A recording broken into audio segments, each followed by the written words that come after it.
बसंत का किसले, कोयल की कूक और सुरों का श्रृंगार। विविध भारती पर छा रही है संगीत और बातचीत की बहार। रंग बसंती।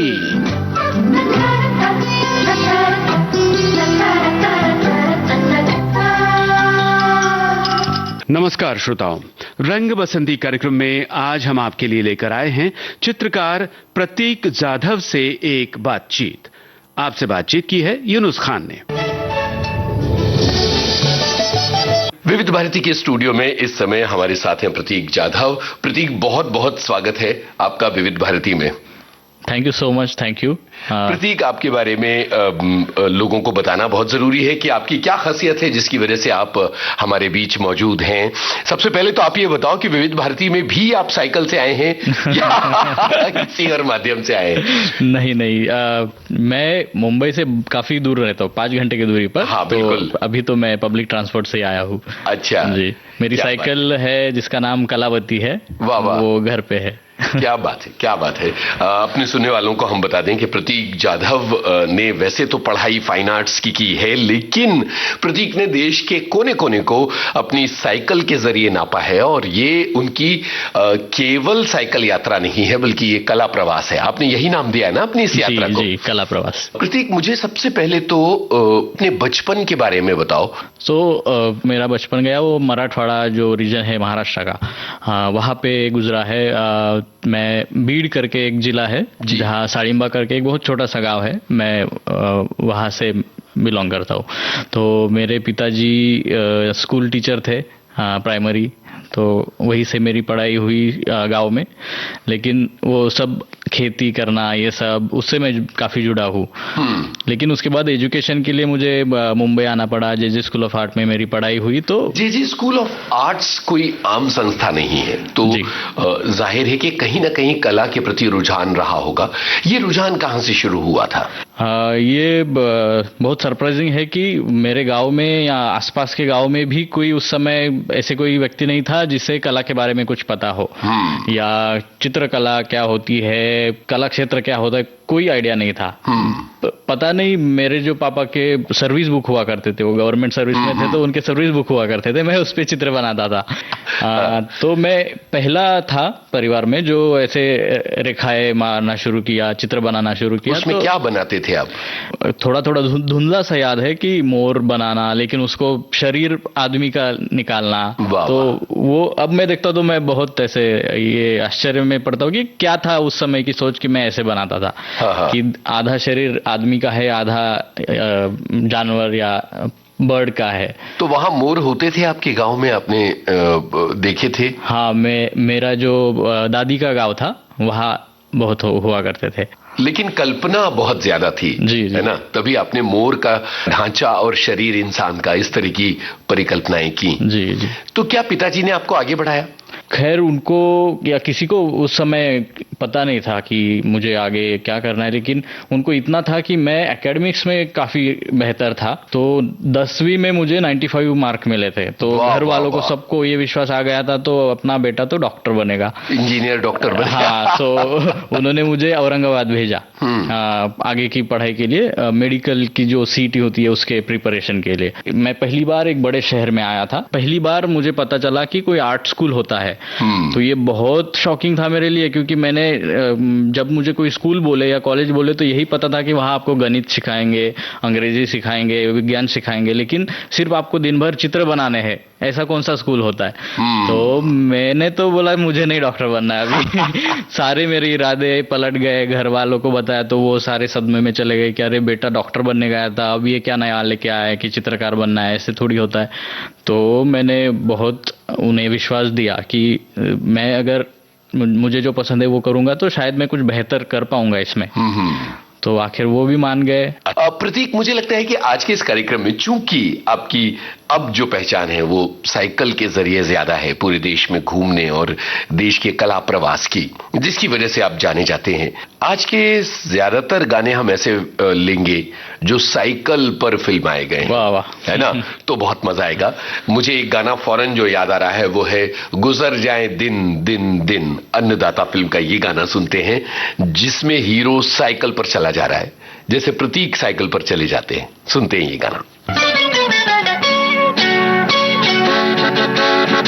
गुजर जाए दिन दिन दिन के हर पल गिन गिन गिन, गुजर जाए दिन दिन दिन के हर पल गिन गिन गिन, किसी की हाय यादों में, किसी की हाय बातों में, किसी से मुलाकातों में, कि ये सिलसिले जब से चले ख्वाब मेरे हो गए रंगीन। गुजर जाए दिन दिन दिन के हर पल गिन गिन गिन, किसी की हाय यादों में, किसी की हाय बातों में, किसी से मुलाकातों में, कि ये सिलसिले जब से चले ख्वाब मेरे हो गए रंगीन। गुजर जाए दिन दिन दिन।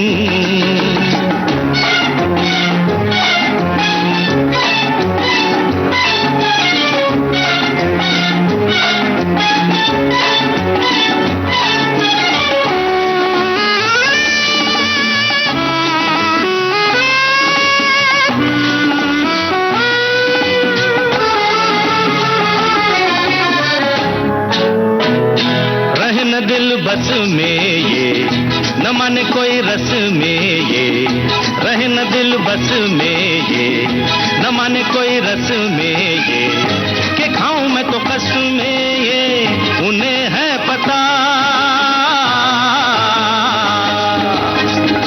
कि जग चाहे रूठे ये, कि जग चाहे छूटे ये, कि जग चाहे रूठे ये, कि जग चाहे छूटे ये, नाता नहीं टूटे ये। हाँ गुजर जाए दिन दिन दिन के हर पल गिन गिन गिन, किसी की हाय यादों में, किसी की हाय बातों में, किसी से मुलाकातों में, कि ये सिलसिले जब से चले ख्वाब मेरे हो गए रंगीन। गुजर जाए दिन दिन दिन।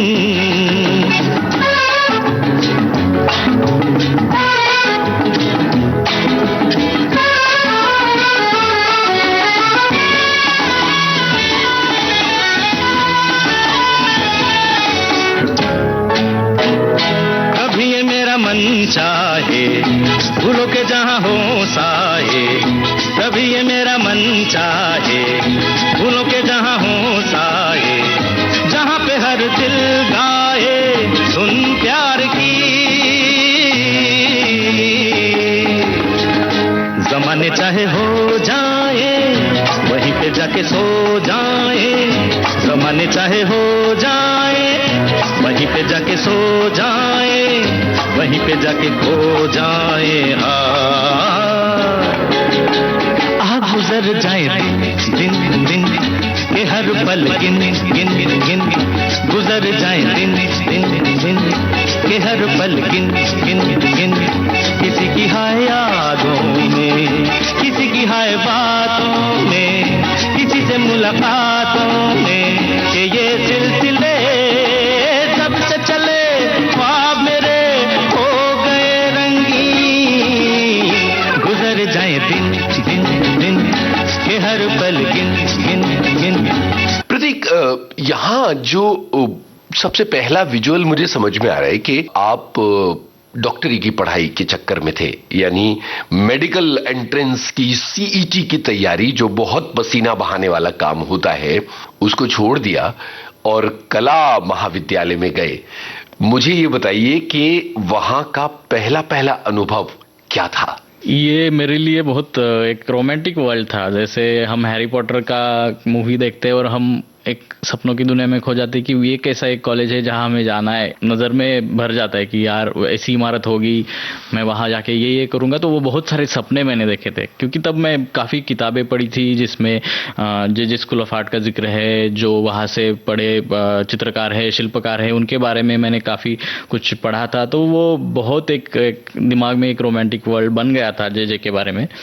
वहाँ जाने के बाद वो होता ना कि एक बच्चा पहली बार इतनी बड़ी कुछ दुनिया देखता है, तो मेरी आंखें ऐसी फटी की फटी रह गई थी कि जहाँ देखो वहाँ मूर्तियाँ रखी है, किसी पेड़ के नीचे कोई बच्चा चित्र बना रहा है, कोई मॉडल खड़ा है, उसको देख के सारे बच्चे चित्र बना रहे हैं।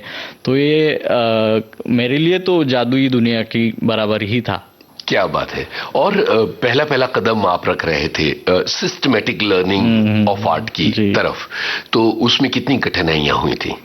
चित्र बनाना पहले एज अ हॉबी बहुत अलग है, ये मुझे वहाँ जाके पता चला। अब हमें क्योंकि उसका पूरा टेक्निकल चीज़ों का अध्ययन करना है, एनाटॉमी क्या होती है। पहली बार मुझे पता चला कि शरीर का ऊपर का पेंटिंग नहीं बनाना है, हमें अंदर का भी स्टडी करना है। आपके शरीर में हड्डियाँ कहाँ से कैसी जुड़ी है, नसें कहाँ से कैसी दौड़ती है, आपके मसल्स कैसे है। तो फिर से मुझे लगा कि मैं मेडिकल स्कूल में आ गया हूँ क्या, क्योंकि एक डॉक्टर हुआ करते थे जो जे में एनाटॉमी पढ़ाने के लिए आते थे। तो उस क्लास में तो हमें पूरा शरीर का पढ़ाया जाता था कि पूरा स्ट्रक्चर कैसे है। फिर न्यूड स्टडी इंट्रोड्यूस किया गया। तो ये तो बहुत नई बात है कि कोई आपके सामने कपड़े उतार के खड़ा होगा और आपको चित्र बनाना है उस व्यक्ति का या उसका शरीर का अभ्यास करना है।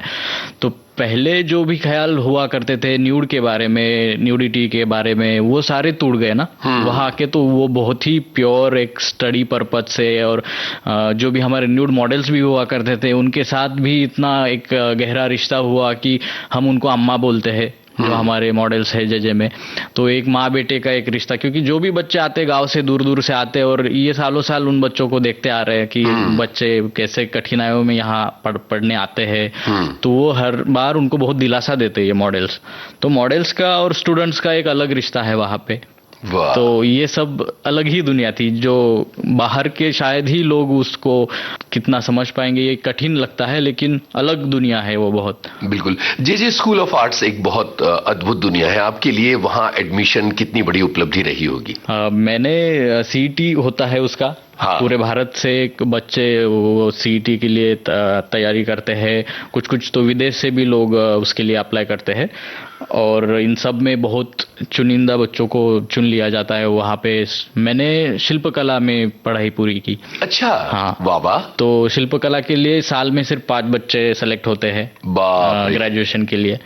तो इन सब में उन 5 में से आना, और लकीली मैं उन 5 में से पहला था। तो कि मुझे वो बहुत अच्छा महसूस होता है कि देश के इतने बड़े एक जगह में 5 बच्चों में मैं चुन लिया गया हूँ। तो लग रहा था कि मैं शायद कुछ करूँगा अच्छा। तो औरंगाबाद की पढ़ाई जो कला महाविद्यालय की थी वो रंग लाई थी जी।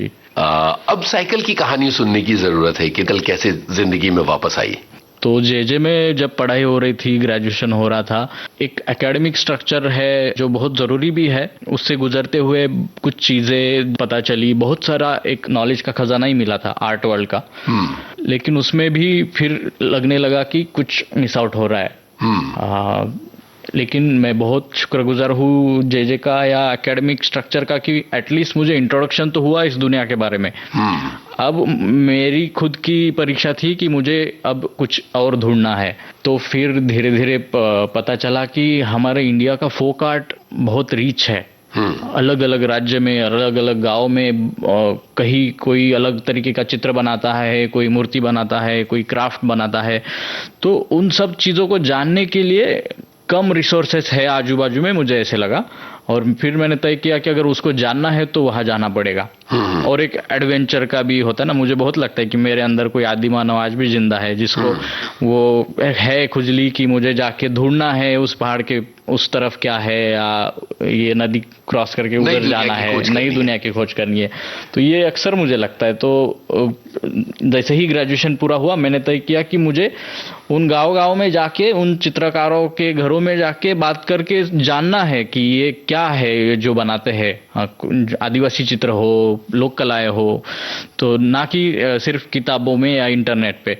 मैं बहुत इस बात में विश्वास रखता हूँ कि देखो ना, टेक्नोलॉजी कितनी भी आपकी बढ़ी हो, लेकिन आज आप किसी चीज का स्वाद नहीं डाउनलोड कर पाओगे, बिल्कुल, या गंध या टेक्सचर, तो आपको वहां जाना ही पड़ेगा। इस वजह से ही शायद मैंने सोचा कि मैं यात्रा करूंगा। तो पहले यात्रा आई कि मैंने प्लान किया कि मैं पूरी भारत की यात्रा करूंगा। अभी ग्रेजुएशन हुआ है, फिर से मैं किसी दूसरे क्लासरूम में जाके नहीं बैठूंगा मास्टर के लिए, मैं इस खुले कॉलेज में जाऊंगा जहां मैं वहां जाके सीखूंगा जो कुछ है। तो यात्रा करना है, ये डिसाइड हुआ पूरा। ये तो बहुत महत्वाकांक्षी योजना थी जी। इसमें जाहिर है घूमने के लिए रिसोर्सेज की जरूरत होती है, पैसों की जरूरत होती है। क्या सोचा था कि ये सब व्यवस्था कैसे होगी? तो पहले तो एक पेपर लिया, पेन लेके बैठा कि चलो मुझे कहाँ कहाँ जाना है, नक्शा तैयार किया उस पूरे जगहों का। फिर मैंने, उसमें कौन कौन सी जगह थी जरा हम भी तो जाने। सारे ही राज्य थे उसमें। अच्छा। लेकिन टूरिस्ट डेस्टिनेशन जो है वो उसमें नहीं थे। बिल्कुल अलग अलग गांव थे, कुछ बस्तियां थी जहां कुछ लोग अपने घरों में कुछ कुछ करते। जो कुछ मुझे जानकारी थोड़ी बहुत किताबों से मिली, इंटरनेट से मिली, बाद में तो पता चला कि वो बहुत ही कम जानकारी थी। लेकिन मैंने एक कच्चा नक्शा बनाया था, लेकिन फिर टाइम कितना लगेगा वो कैलकुलेट किया, तो पता चला कि इसके लिए मुझे ना 14 महीने लगेंगे। बाप रे। तब लगा था 14 महीने लगेंगे। और खर्चा निकाला, खर्चा बहुत आ रहा था। तो मैं अभी ग्रेजुएशन पूरा किया है, मेरे पास कहाँ से होगी सेविंग और ये सब। फिर मैंने सोचा यात्रा तो करनी है, कैसे करें। सस्ती यात्रा के तो दो ही ऑप्शन है, एक तो पैदल चलो या फिर साइकिल से चलो। पैदल तो उतनी हिम्मत उस वक्त नहीं थी, शायद आज अगर आप पूछोगे तो मैं निकल जाऊं पैदल। लेकिन फिर मैंने सोचा कि मैं साइकिल से यात्रा करूंगा, और इस तरीके से साइकिल वापस जीवन में आ गई। तो साइकिल ले ली एक, फिर पहली बार मैंने साइकिल ली और उस साइकिल से यात्रा करूंगा सोच के मैं। ये कोई सामान्य साइकिल थी या ये यात्रा के लिए कोई स्पेशल साइकिल होती है? यात्रा के लिए स्पेशल साइकिल्स भी होते हैं, लेकिन उस समय मैंने रोड बाइक कैटेगरी में एक साइकिल आती है जी, वो मोटे टायर वाली, छोटे बहुत पतले टायर। अच्छा, वो बहुत एकदम पतले टायर होते। जी। वो भी गलत चॉइस था ऐसे कुछ लोगों का मानना है, लेकिन मैंने पूरे भारत में कच्चे रास्तों से, पक्के रास्तों से, पहाड़ों में वही साइकिल चला ली। जबकि अमूमन ये माना जाता है कि अगर आपको ऑफ रोडिंग भी करनी है तो टायर थोड़े मोटे होने चाहिए। तो वो रॉन्ग चॉइस थी, आपको बाद में एहसास हुआ या ये ठीक रहा? मेरे लिए ठीक रहा। वो मुझे बहुत मैजिकल भी लगता है, क्योंकि बहुत कच्चे रास्तों में भी मुझे बहुत साथ दिया मेरे साइकिल ने। क्या बात है। तो बाद में तो वो एक निर्जीव वस्तु है, लेकिन मेरा ऐसे एक रिश्ता हुआ था कि ये कोई मेरी साथी है इस यात्रा में, जिसको मैंने फिर नाम भी दिया था, कलावती नाम था उसका। क्या बात। तो लग रहा था कि कोई साथ में चल रहा है जो समझता है मेरी जरूरतें क्या है, मेरी अड़चने क्या है। वाह वाह। आपने अपनी इस पूरी यात्रा को, जो आपने भारत के कोने कोने तक की, और इस यात्रा का मकसद था देश के कोने कोने की कलाओं को जानना, समझना और उन कलाकारों को समझना। इसका नाम आपने दिया कला प्रवास। ये नाम कहां से आया था? बहुत सिंपल तरीके से सोचा था उस समय कि मैं जो यात्रा कर रहा हूँ वो किस लिए कर रहा हूँ। तो मन में ख्याल था कि चलो मैं कला को जानने के लिए प्रवास कर रहा हूँ, तो दोनों को जोड़ के कला प्रवास हुआ। वाह। लेकिन यात्रा खत्म होने तक वो सिर्फ शायद कला प्रवास नहीं रहा, वो बहुत अंदरूनी एक यात्रा रही जी। ऐसे नहीं कि मैं सिर्फ रोड पे बाहर से जर्नी कर रहा हूँ, बहुत मैंने अंदर से यात्रा की है, ऐसे मुझे अब लगता है। तो मुझे ये बताइए कि जब आप पहली बार निकले अपनी साइकिल लेकर, तो दोस्तों, रिश्तेदारों, टीचर्स, परिवार वालों की क्या राय थी या आपके बारे में उनका क्या सोचना था? वो दिन अभी भी याद है, 2 अगस्त 2019 को जेजे स्कूल ऑफ आर्ट से ही मैंने यात्रा शुरू की थी। तो कॉलेज के कैंपस में सारे प्रोफेसर, सारे स्टूडेंट्स, रिश्तेदार, कुछ दोस्त सब इकट्ठा हुए थे। काफी कुछ लोग थे। सबके लिए भी ये काफी एक नया था कि यार ये कैसे कोई साइकिल लेके कैसे निकल रहा है। तो वो सब लोग भी कंफ्यूजन में थे कि क्या होगा आगे। मैं खुद भी कंफ्यूजन में था कि मैं आगे कैसे यात्रा करूंगा, क्या करूंगा, आज रात में कहाँ रुकूंगा, क्या खाऊंगा कुछ पता नहीं था। वो भी पता नहीं था। बस हाँ। ये क्लियर था कि मैं निकल रहा हूँ। तो किस दिशा में निकले? तो मैंने पहले प्लान किया था कि मैं महाराष्ट्र से दक्षिण की तरफ जाऊंगा, साउथ में। यहाँ से पुणे से फिर कोल्हापुर की तरफ और फिर नीचे एक एक राज्य करते हुए कन्याकुमारी की तरफ। पुणे गया तब पता चला कि 2019 में कोल्हापुर में बहुत बड़ी बाढ़ आई थी, आपको पता है कि पूरा रास्ता पानी के नीचे था। और मैंने ना बहुत प्लानिंग ऐसे किया था कि कुछ 1 महीने का प्लानिंग था कि कौन से शहर में मैं किस व्यक्ति के पास रहूंगा, वो कांटेक्ट दोस्तों से निकाल के, परिचित से निकाल के एक लिस्ट बनाई थी। अचानक से सारा प्लान मेरा वो खराब हो गया। अब मैंने सोचा कि अगर यात्रा कंटिन्यू करना है तो नॉर्थ की तरफ जाना पड़ेगा। अरे बाप रे। तो पूरा प्लानिंग छोड़ छाड़ के मैं नॉर्थ की तरफ निकल गया। मुंबई से पूना तक पहुंचने में कितना वक्त लगा था? 2 दिन की यात्रा थी। 2 दिन लगे? हाँ, एक रात में घाट के आसपास कहीं रुका था, खंडाला घाट के पहले, और फिर आगे पूरा घाट ऊपर जाके पुणे में मैं दाखिल हुआ था। वाह। 2 दिन लगे थे। उसके बाद आपने दिशा बदल दी? हाँ, फिर नॉर्थ की तरफ चला गया मैं, लेकिन अब पता नहीं है मुझे कहाँ रुकना है, किसके पास जाना है, कुछ आइडिया नहीं था। मैंने कुछ चीजें तय की थी, जैसे मैं कहीं होटल में नहीं रुकूंगा, कहीं भी पैसे दे के मैं नहीं रहूंगा, हो सके उतना लोकल लोगों के घर में ही रहना, क्योंकि अगर आपको लोकल कल्चर जानना है तो आप उनके साथ रहोगे तभी जान पाओगे। होटल में रह के कितना ही पता चलेगा ना वो लोग घर में क्या खाते हैं, क्या बोलते हैं। तो उन चीजों को लेकर था कि आज मुझे कौन अपने घर में रखेगा, अनजाने लोगों को कौन घर में रखेगा, ये सवाल तो बहुत था। लेकिन फिर धीरे धीरे पता चला कि लोग बुला के मुझे घर ले जा रहे। तो 6 महीने मेरे पास टेंट भी था, लेकिन पहले 6 महीने गुजरे तब मैंने पहली बार टेंट लगाया था, जब मैं राजस्थान के ऊपर था। अच्छा, तो पुणे से आप चल पड़े नॉर्थ की तरफ।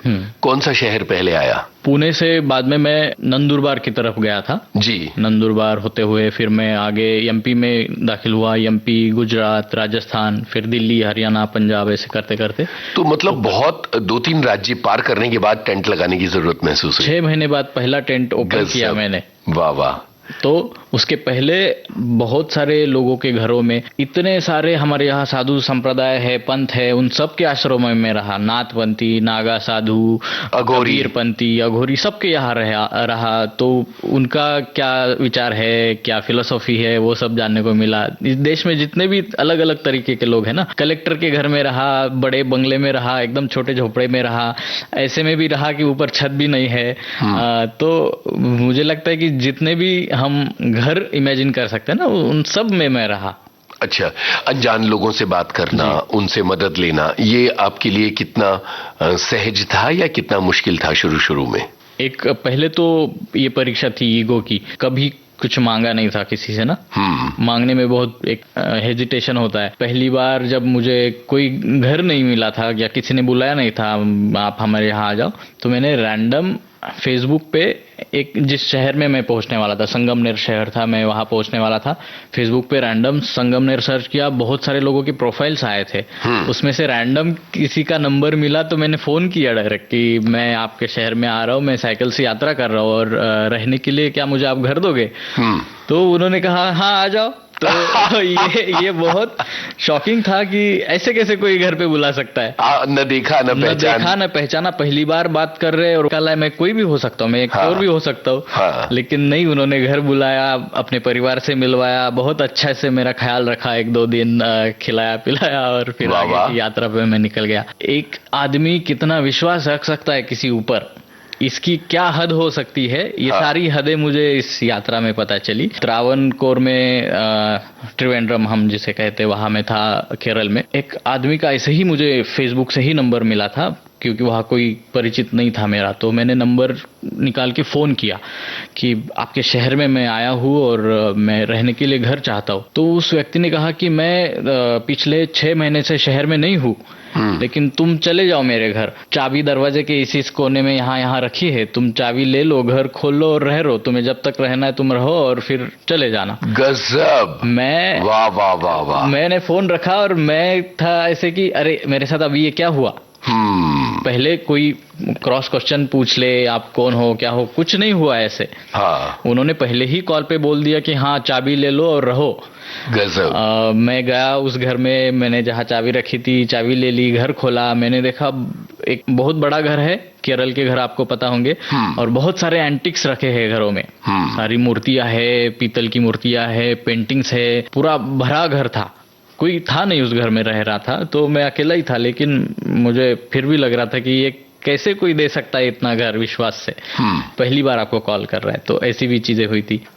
उस घर में किचन में बहुत कुछ चीजें बिखरी थी, फिर मैंने बहुत सारा साफ किया, किचन साफ किया, बर्तन वैसे ही कुछ कुछ पड़े थे, साफ किए। फिर बाजू वाले से जब मैंने पूछा तो उन्होंने कहा कि 6 महीने पहले उनकी वाइफ गुजर गई, तब से वो थोड़ा सा यहाँ आना कम हुआ है। तो मुझे पता चला कि वो क्यों किचन ऐसे पड़ा है और ये सब। तो मैं आगे की यात्रा के लिए निकल गया। कुछ 6 महीने बाद मुझे एक कॉल आया, तो उनका कॉल था कि अरे तुमने किचन ये सब साफ किया, घर साफ किया, तो थैंक यू। मुझे लग रहा था कि मैं कैसे घर को फेस करूंगा जब, लेकिन मैंने घर इतना क्लीन देखा तो मुझे लगा कि मैं वापस अपने घर आ गया। वाह वाह वाह, कितना सुंदर अनुभव है, कितना गजब का अनुभव है। प्रतीक, यहाँ एक गाना सुनते हैं, और जैसा कि हमने कहा कि साइकिल पर फिल्माए गए गाने ही होंगे, तो मुझे याद आ रहा है आस का पंछी फिल्म का टाइटल सॉन्ग है, दिल मेरा एक आस का पंछी। उसमें भी हीरो साइकिल पर चला जा रहा है। ये गाना सुनते हैं। बिल्कुल। दिल मेरा एक आस का पंछी उड़ता है ऊंचे गगन पर, पहुंचेगा एक दिन कभी तो चांद की उजली जमी पर। दिल मेरा एक आस का पंछी उड़ता है ऊंचे गगन पर, पहुंचेगा एक दिन कभी तो चांद की उजली जमी पर। दिल मेरा एक आस का पंछी।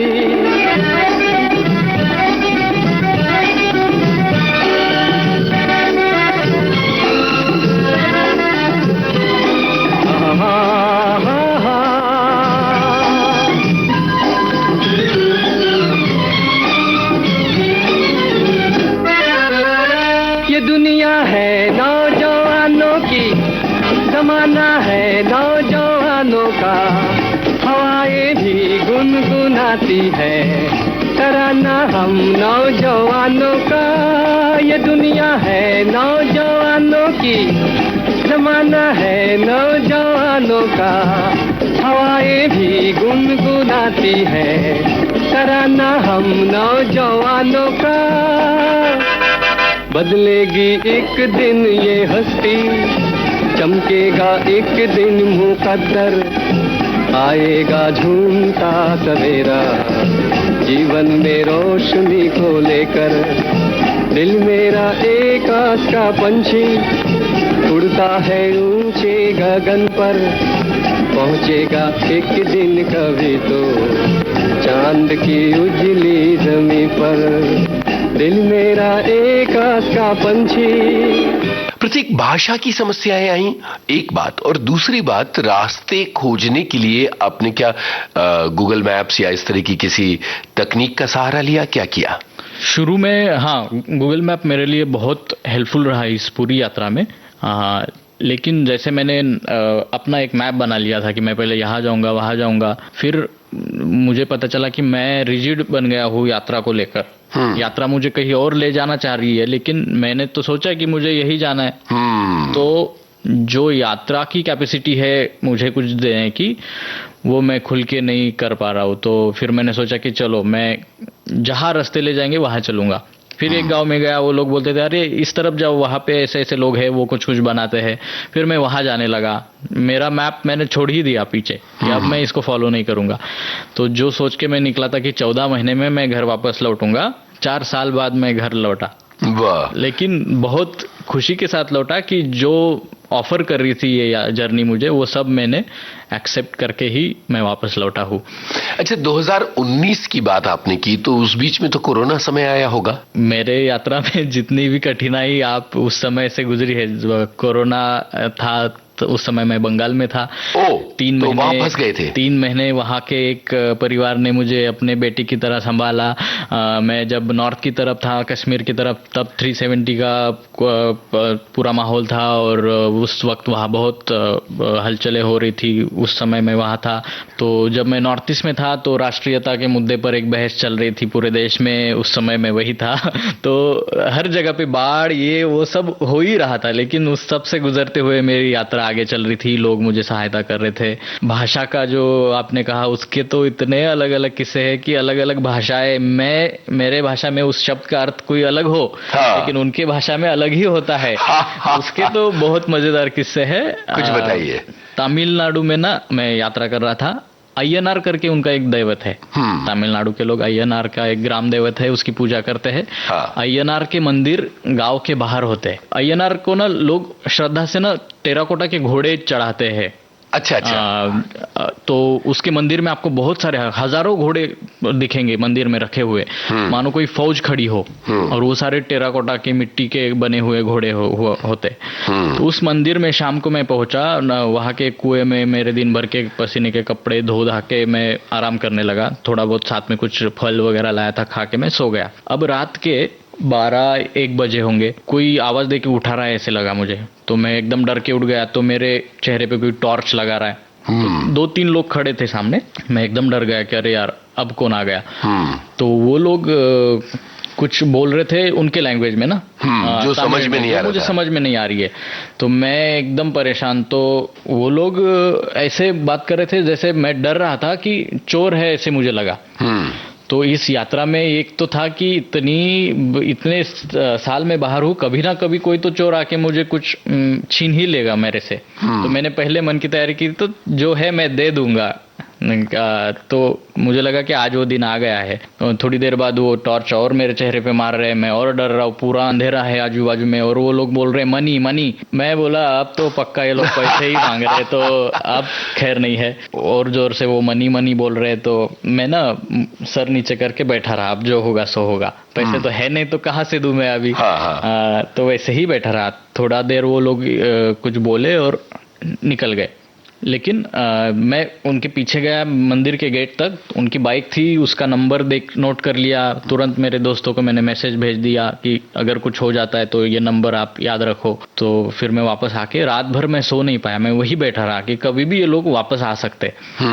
तो खैर वो लोग तो आए नहीं, लेकिन पास की ही नदी में वो लोग उतर गए, शायद मछली पकड़ने या ऐसे कुछ गए होंगे। जैसे ही सुबह हुई, मैंने तमिल दोस्त को फोन किया। मैंने कहा कि मेरे साथ ना ऐसे ऐसे हुआ, रात में ये लोग आए और मेरे से पैसे मांग रहे थे, मनी मनी मनी। तो वो वहां से जोर जोर से हंसने लग गया। मैंने बोला क्या हुआ? अरे वो पैसे नहीं मांग रहे थे, वो तुम्हें समय पूछ रहे थे। मनी मने टाइम कितना हुआ है। मैं इतना शॉक में था उस समय कि अब ये हंस रहा है मेरा दोस्त। फिर पता चला कि टाइम इज मनी, ये जो है वो कहाँ से आया होगा। तो वो क्या प्यारी बात है। वाह वाह वाह। और कोई अनुभव? एमपी में एक झाबुआ करके एक जिला है, आदिवासी इलाका जी, पूरा आदिवासी इलाका है। और वहां पे ना पिठोरा नाम की एक चित्रकला होती है। जी जी जी। वो चित्रकला भित्ति पे वो लोग बनाते हैं। तो वो जानने के लिए मैं वहां गया था। वहाँ तो उन लोगों को हिंदी नहीं आती है, तो लेकिन मैं कोशिश करता था कि कोई ऐसा व्यक्ति मैं ढूंढ निकालूं जिसको हिंदी आती हो। तो उसको थोड़ा रिक्वेस्ट करके भाई मेरे साथ चलो, ये लोग क्या कह रहे हैं मुझे बताओ, तभी तो मैं वो नोट कर पाऊंगा या जान पाऊंगा ना। तो एक ट्रांसलेटर मुझे मिल गया। वो वहाँ पे घर ना बहुत एक दूसरे से दूर दूर है जंगल में। तो एक पहाड़ी क्रॉस करके आप आगे जाओगे तो आगे एक घर मिलेगा, फिर आगे जाओगे तो और एक घर मिलेगा, इस तरीके से। तो हम ऐसे ही पहाड़ी इलाका, थोड़ा सा जंगल का इलाका घूमते घूमते ऐसे कुछ कुछ घरों में जा रहे थे। तो उस समय पिठोरा का ही त्योहार चल रहा था। उसमें क्या होता है कि वो लोग रात भर गाने गाते हैं और दीवारों में पेंटिंग करते हैं, और वो उनका एक रिचुअल होता है। मैं एक घर के पास हम जा रहे थे, तो मेरा जो ट्रांसलेटर था वो कुछ दूर पीछे रह गया, वॉशरूम जाना था इसलिए, और मैं आगे घर में चला गया। तो सामने बहुत सारे लोग बैठे थे। वो लोग वो म्यूजिक इंस्ट्रूमेंट लेके कुछ कुछ उनका रिचुअल चल रहा था। और जैसे ही उन्होंने मुझे देखा, वो सब लोग स्तब्ध हो गए कि ये कौन आ गया। तो उनके आंखों में मुझे डर लग रहा था, लेकिन वो कुछ कुछ बात कर रहे थे उनमें। मुझे लग रहा था कि कुछ तो अजीब होने वाला है, क्योंकि जिस तरीके से वो लोग मुझे देख रहे थे वो थोड़ा सा डरावना था। और वो लोग मेरे ऊपर झपट मारने ही वाले थे। मेरा जो ट्रांसलेटर था वो पीछे से आ गया और उसने रोक दिया। अब मुझे नहीं पता है कि क्या चल रहा है, हाँ। लेकिन उसने रोक दिया, उनको रोक दिया, मुझे रोक दिया। और फिर उसने बात की उनसे।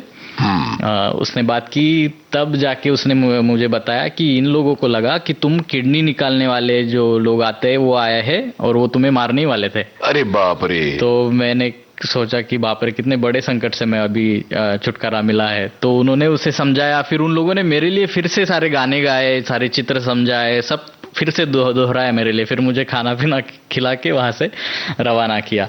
ये तो बड़ा खतरनाक अनुभव था। तो गांव में बहुत जगहों पे आपको ऐसे पता चलेगा कि अफवाहें ऐसी बहुत है कि बच्चे उठाने वाले आ जाते हैं, किडनी निकाल के बेचने वाले आ जाते हैं। तो थोड़ा सा सावधानी रखना पड़ता है।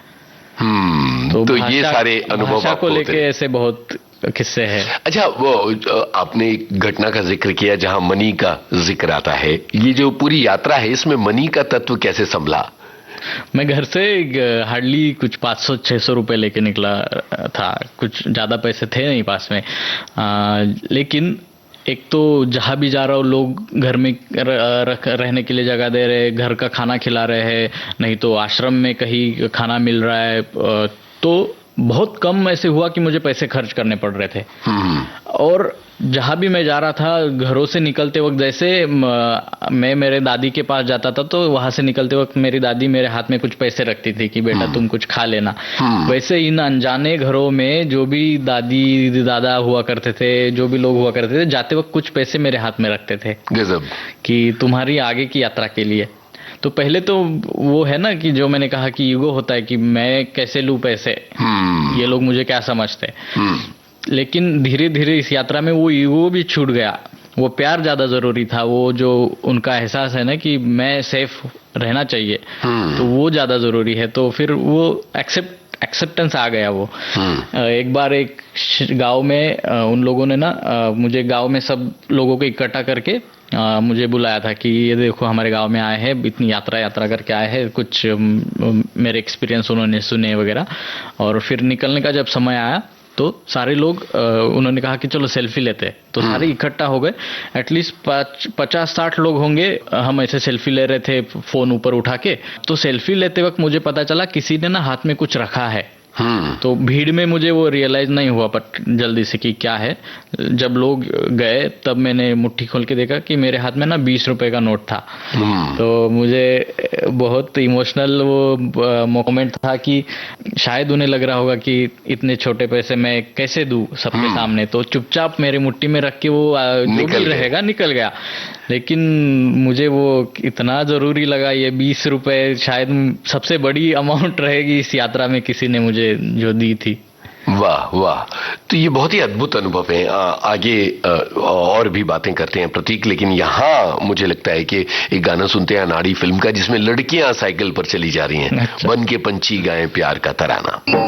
बन के ये पंछी गाए प्यार का तराना, बन के ये पंछी गाए प्यार का तराना। मिल जाए अगर आज कोई साथी मस्ताना, मिल जाए अगर आज कोई साथी मस्ताना, तो झूमे ये धरती और झूमे आसमां हो। बन के पंछी गाए प्यार का तराना, बन के पंछी गाए प्यार का तराना। मिल जाए अगर आज कोई साथी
साइकिल के गाने सुन रहे हैं और आपसे किस्सा सुन रहे हैं कला प्रवास नाम की आपकी यात्रा का, जिसमें आपने देश के कोने कोने में कला की खोज में एक यात्रा की जो बहुत ही साहसिक थी और बहुत ही नई थी।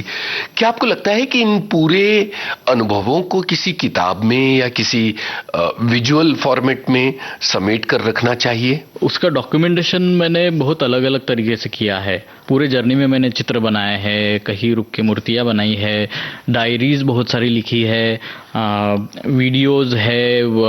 अगर कोई आर्ट फॉर्म है तो वो शुरू से कैसे करते हैं आखिर तक उसके ऊपर एक डॉक्यूमेंटेशन किया है। पूरी जर्नी करते वक्त ये बहुत एहसास हो रहा था कि ऐसी कोई एक जगह बन सकती है जहां लोग अपने पूरे भारत के आर्ट को जानने के लिए आ सकते हैं, समझ सकते हैं, क्योंकि हर किसी के बस की बात नहीं कि पूरी देश की यात्रा की जाए इन सबको जानने के लिए। ये थॉट मन में बन रहा था कि हमें एक ऐसी स्पेस बनानी है जहां लोग आके हमारे भारत की कला को समझ सकेंगे, जान सकेंगे। तब जाके मैंने मेरे और दोस्तों के साथ मिलके हमने एक सपना देखा और आज हम उस राह पे है। मुरबाड में हम एक ऐसी जगह बना रहे हैं। आपने अपना एक फाउंडेशन बनाया जी, अर्दियन आर्ट फाउंडेशन नाम से है और वहाँ हम एक आर्ट सेंटर तैयार कर रहे हैं, मुरबाड में है।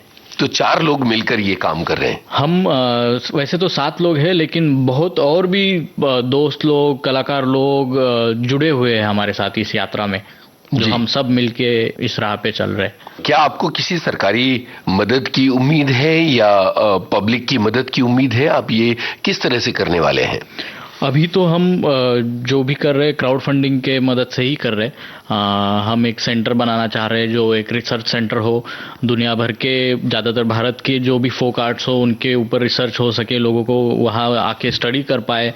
आर्टिस्ट लोगों के लिए एक स्पेस हो जहाँ वो एक्सपेरिमेंट कर पाए, एक अल्टरनेटिव आर्ट एजुकेशन की स्पेस हो जहाँ आप गलती कर सकते हो, सीख सकते हो, एक्सप्लोर कर सकते हो, एक्सपेरिमेंट कर सकते हो, ऐसी एक स्पेस हो इस उद्देश्य से। और सबसे जरूरी अलग अलग कलाएं एक साथ हो, जैसे चित्रकला महाविद्यालय होता है तो वहाँ चित्रकला ही पढ़ी जाती है, संगीत विद्यालय में संगीत होता है, लेकिन ऐसी एक जगह हो जहाँ नाटक, संगीत, चित्र, शिल्प सब एक साथ सेलिब्रेट किया जाता हो और गांव वालों के साथ बाहर के लोग मिलजुलने का एक जरिया हो। तो वो एक छोटा आदिवासी गांव है जहां हम ये सब कर रहे हैं।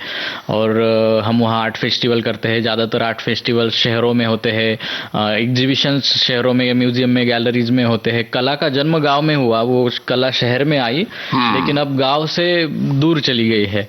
तो फिर से हम गांव में वो सारी गतिविधियां करते हैं जहां हम आर्ट को सेलिब्रेट कर पाए, जिसको देखने के लिए अब शहर से लोग वापस हमारे गांव की तरफ आ रहे हैं।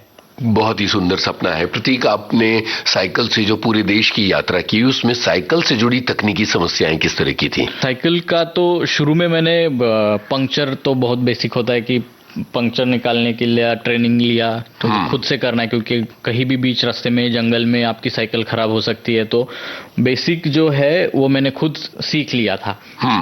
लेकिन उसके अलावा भी मेरी साइकिल ऑलरेडी मुझे लगता है कुछ 14,000 किलोमीटर चल चुकी थी और मैंने टायर बदलना होता है ये थॉट मुझे था ही नहीं। तो अचानक मैं साइकिल चला रहा हूँ और एक गांव में मेरा साइकिल का टायर फूट गया। अरे बाप रे! तो वही रुक गई जर्नी में, वही सब सामान उतार के देख रहा हूँ तो वो टायर थे ना, पतले थे जैसे मैंने कहा, तो वो गांव में कहीं मिलते नहीं थे। तो उसके लिए अब क्या करूं मैं, वो टायर कहाँ से लाऊं? दूसरे टायर तो उस पे नहीं बैठ सकते। तो एक आदमी बाइक पे जा रहा था तो उसने देखा मैं दिक्कत में हूँ, उसने कुछ सवाल पूछे और बोला कि चलो आप हमारे घर चलो, फिर हम मिलके देखते कुछ तो करेंगे। तो उन्होंने मेरी साइकिल उठाई, सामान उठाया और मुझे बाइक पे बिठा के हम उनके घर चले गए। अरे बाप रे! अब 2 दिन वो आदमी उसके बाइक पे लेके मुझे आजू बाजू के सारे शहर घूम रहा है मेरे साथ कि टायर कहाँ मिलेगा। ये तो पतला टायर है। तो टायर मिल ही नहीं रहा था। मेरे दिमाग में कि अब कैसे जाएंगे आगे, क्या करेंगे, लेकिन मैं जब तक वो प्रॉब्लम सॉल्व नहीं होता, वो थे कि आप मेरे घर में रहो, कोई बात नहीं। तो मैं उनके साथ रह रहा था, वो ढूंढ रहे थे कहाँ मिलेगा क्या, लेकिन कुछ हो नहीं रहा था। तो उन्होंने क्या किया, उन्होंने लास्ट ऑप्शन मुझसे कहा कि मैं ना एक जुगाड़ कर सकता हूँ। उन्होंने तार लेके सुई से टायर सी दिया पूरा। अरे गजब! और एक रबर मेल्ट करके जला के उसके ऊपर चिपका दिया। और मुझे तो डाउट था कि ये कितना चलेगा। उन्होंने कहा नहीं ये चलेगा, तुम देख लेना। देसी जुगाड़ था। देसी जुगाड़ था। और फिर मैंने फिर से सब सामान साइकिल पे लोड करके आगे की यात्रा के लिए चला गया, लेकिन मन में था कि ये कभी भी फूट सकता है। लेकिन 500 किलोमीटर में आगे जाके एक बड़े मेट्रो सिटी में पहुंचा, तब तक वो ठीक था। और वहां फिर मुझे मेरा टायर मिल गया, मैंने रिप्लेस किया, लेकिन जब रिप्लेस किया तभी भी वो टायर ठीक ही था। मतलब ऐसी भी लोगों ने सहायता की है पूरे जर्नी में, आउट ऑफ द वे जाके बहुत सहायता की है। अगर कोई व्यक्ति आपकी तरह साइकिल की यात्रा पर निकलना चाहे तो उसके लिए आप क्या सुझाव सलाह देना चाहेंगे? तो बहुत सारे ख्याल मन में आएंगे कि इसका ऐसे होगा तो क्या करूंगा, वैसा होगा तो क्या करूंगा, निकलूंगा नहीं निकलूं। मेरे पास उसका एक ही जवाब है कि बस निकल जाओ। हाँ, सोचो मत, निकल जाओ। जो कुछ सवाल होंगे उसके जवाब आपको आपकी यात्रा में ही मिलेंगे। बहुत सुंदर। तो उसके लिए कोई तैयारी करने की जरूरत है? उस तरह की कोई सलाह है आपकी? मैंने जो तैयारी की थी, मैंने मेडिकल बॉक्स साथ में रखा था कि अगर मुझे कुछ हो जाए तो मैं इसमें से दवाई ले लूंगा। मैंने टेंट साथ में रखा था, बहुत कुछ कपड़े, सामान, बहुत कुछ चीजें ली थी, डायरीज ली थी, स्केच बुक लिया था। ये सब लेके मैं जब यात्रा कर रहा था तो शुरू के तो कुछ महीनों में मुझे पता चला कि सामान थोड़ा ज्यादा है शायद मेरे पास। तो मैंने फिर एक जगह रुक के ना पूरा सामान सामने खोल के रख दिया। फिर सोचा ये जरूरी है, हाँ है, रख दो। ये जरूरी है, नहीं है, बाजू कर दो। तो कुछ चीजें कम होती गई। फिर मैंने आगे जर्नी शुरू किया। अब मैंने सोचा कि जो जरूरी है वही है मेरे पास। मैं आगे जर्नी को निकल गया। फिर कुछ 1000 किलोमीटर जाने के बाद पता चल रहा कि और मेरे पास कुछ ज्यादा ही सामान है। तो फिर से मैंने सारा सामान खोल दिया। फिर ये जरूरी है, नहीं है, छोड़ दो। ऐसे करते करते ये प्रोसेस बहुत बार रिपीट हुई है। और जैसे जैसे जर्नी आगे जा रही थी, जिससे मैं बहुत जरूरी समझ रहा था, वो फिर मुझे लगने लगा कि वाकई ये जरूरी है, नहीं है तो नहीं है। तो पता चला कि बहुत कम चीजें हैं जो जरूरी है। हमें लगता है ये जरूरी है, लेकिन वाकई वो जरूरी है कि नहीं, ये ऐसी जर्नी से पता चलता है। वाह। तो जब मैं आखिरी में लौट रहा था तो बहुत बहुत कम सामान था मेरे पास। वाह वाह। जब आपने अपनी पूरी यात्रा कर ली तो किस तरह की उपलब्धि का एहसास था जहन में जब आप वापस आए? बहुत बड़ा कुछ हासिल किया है ऐसे नहीं था बिल्कुल भी।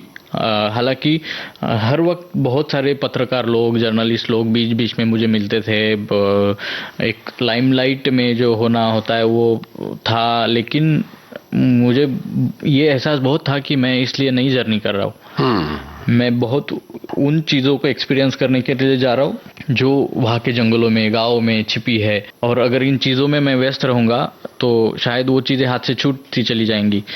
तो मैंने अवॉइड करना शुरू किया था। रिपोर्टर दिखे या न्यूज़ वाले दिखे तो मैं दूर ही भागता था उन सब से। ये सबसे ज़्यादा ज़रूरी था कि मैंने जीवन जो जिया है इस पूरे यात्रा में, वो सबसे ज़रूरी मुझे लग रहा था। तो बाकी उपलब्धि वगैरह वैसे कुछ नहीं लगता है अभी। अच्छा, ये पूरी यात्रा हुई, 4 साल का सफर हुआ, तरह तरह के अनुभव हुए।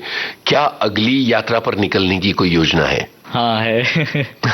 ये इतना विशाल देश है, मतलब 4 साल भी दिए, लेकिन वो भी मुझे नहीं लगता है कि मैंने पूरा एक्सप्लोर किया है। तो अभी भी लगता है कि मुझे शायद और यात्रा करनी है और समझना है चीज़ों को। लेकिन ये यात्रा बहुत, हमें लगता है कि बाहरी है, लेकिन ये बहुत अंदरूनी होती है।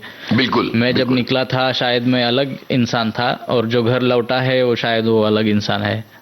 बहुत सुंदर बात है प्रतीक। मुझे यहाँ गाइड फिल्म का गाना याद आ रहा है, वहाँ कौन है तेरा मुसाफिर जाएगा कहाँ। वहाँ कौन है तेरा मुसाफिर जाएगा कहाँ, दम ले ले घड़ी भर ये छैया पाएगा कहाँ।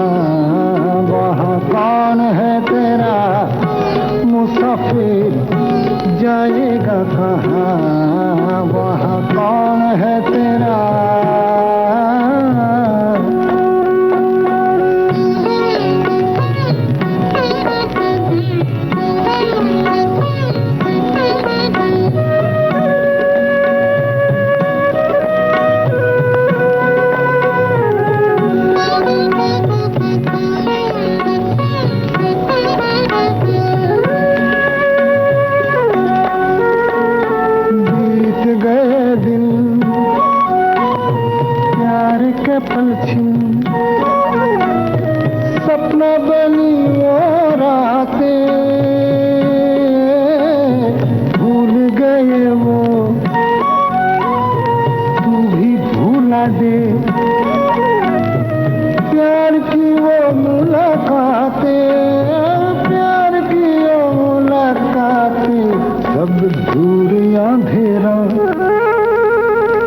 दूर अंधेरा, मुसाफिर जाएगा कहाँ? दम ले ले, दम ले ले, दम ले ले घड़ी भर, ये छया पाएगा कहाँ?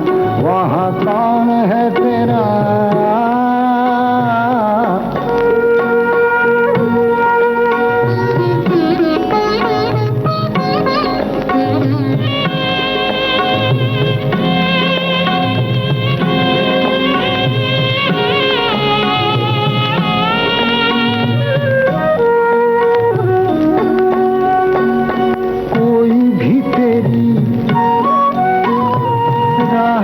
देखे मैल बिछाए ना कोई, दर्द से तेरे कोई ना तड़पा, आँख किसी की ना रोई, आँख किसी की ना रोई। कहे किसको तू मेरा, कहे किसको तू मेरा, मुसाफिर जाएगा कहाँ? दम ले ले घड़ी भर, ये छया पाएगा कहाँ? वहाँ कौन है तेरा? प्रतीक, इस पूरी यात्रा में कुछ कुछ आपने लिखा होगा, दर्ज किया होगा, जैसे कि आपने कहा कि डायरी भी लिखी आपने, तो कुछ ऐसा है जो आप हमें सुनाना चाहते हैं? जी बिल्कुल। इस यात्रा में कई बार मैं कविताएं लिखता था, जो भी अनुभव है वो लिखता था।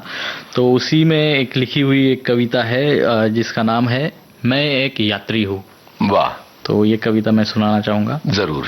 मैं एक यात्री हूँ जो नरम बिस्तर छोड़ के उत्तर में कहीं ठंडे पहाड़ों में जाता हूँ ताकि खुद के सामर्थ्य को जान सकूँ। मैं एक यात्री हूँ जो धूप में तपते रेगिस्तान में चल रहा हूँ ताकि प्यास का अर्थ जान सकूँ। मैं एक यात्री हूँ जो नदी के साथ चलते चलते सागर तक पहुँच जाता हूँ और लहरों की भाषा ढूंढता हूँ। मैं एक यात्री हूँ जो फैले हुए विशाल मैदानों से घने जंगलों में गुम हो जाता हूँ ताकि खुद को ढूंढ सकूँ।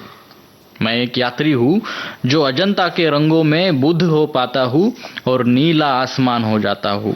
मैं एक यात्री हूँ जो खजुराहो की अप्सराओं को जीवित पाता हूँ और मंदिरों में कहानी ढूंढता हूँ। मैं एक वो यात्री हूँ जो कहीं दूर दराज के आदिवासी के घरों में उनके चित्रों में जीवन का प्रतिबिंब देखता हूँ। मैं एक वो यात्री हूँ जो लोगों में इंसान और इंडिया में भारत ढूंढता हूँ। मैं एक यात्री हूँ। वाह वाह वाह, बहुत सुंदर कविता, बहुत बढ़िया, शुक्रिया। प्रतीक, चलते चलते आप कौन सी बात कहना चाहेंगे उन तमाम लोगों से जो विविध भारती के जरिए आपको सुन रहे हैं, इंस्पायर हो रहे हैं और हो सकता है कि वो भी इसी तरह के किसी एडवेंचर के बारे में सोच रहे हों? मैं कहना चाहूँगा कि हम कई बार कुछ चश्मों से दुनिया को देखते हैं या किसी एक नज़रिए से दुनिया को देखते हैं, लेकिन जब आप अलग अलग लोगों से मिलते हो जो अलग अलग तरीके से जीवन जीते हैं, अलग अलग तरीक़ों से वही चीज़ें करते हैं जो आप करते आ रहे हो, तो आपको उसकी दूसरी साइड पता चलती है। तो ये पूरे जर्नी में सबसे ज़रूरी अगर मैंने कुछ पाया है तो वो शायद यही है कि मुझे नज़रिया मिला है। चीज़ों को सिर्फ ब्लैक एंड वाइट नज़रिए से ना देखो, या मैं जो कर रहा हूँ वही सही है, सामने वाले जो करते हैं वो गलत है, सही गलत में चीज़ों को ना रखते हुए हम उसको ये मेरे से अलग है इतना ही समझकर अगर एक्सेप्ट कर पाए तो शायद ये दुनिया एक ज़्यादा बेहतर होगी, खूबसूरत प्लेस हो सकती है। आज जितने भी देखो ना, जितने भी झगड़े चल रहे हैं, हेट्रेड है, वॉर है, वो सब इसी चीज़ों को लेकर है कि ये मेरे से अलग है और ये ऐसे क्यों करते हैं। लेकिन उसको एक्सेप्ट कर पाना, जब तक किसी को हार्म नहीं होता है तब तक क्या प्रॉब्लम है, वो भी जी रहे, हम भी जी रहे। बहुत बढ़िया बात है। इसी बात के साथ इस बातचीत को यहाँ खत्म करते हैं, लेकिन मुझे लगता है कि ये कोई बातचीत नहीं हुई, हम बहुत लंबी बातचीत फिर कभी करेंगे और आपके बहुत सारे अनुभवों को जानने की कोशिश करेंगे। बहुत बहुत शुक्रिया। Thank you so much. Thank you. आप सुन रहे थे जाने माने चित्रकार प्रतीक जाधव से यूनुस खान की बातचीत। संपादन एवं प्रस्तुति तेजश्री कांबड़े की। अब आज का रंग बसंती कार्यक्रम समाप्त होता है।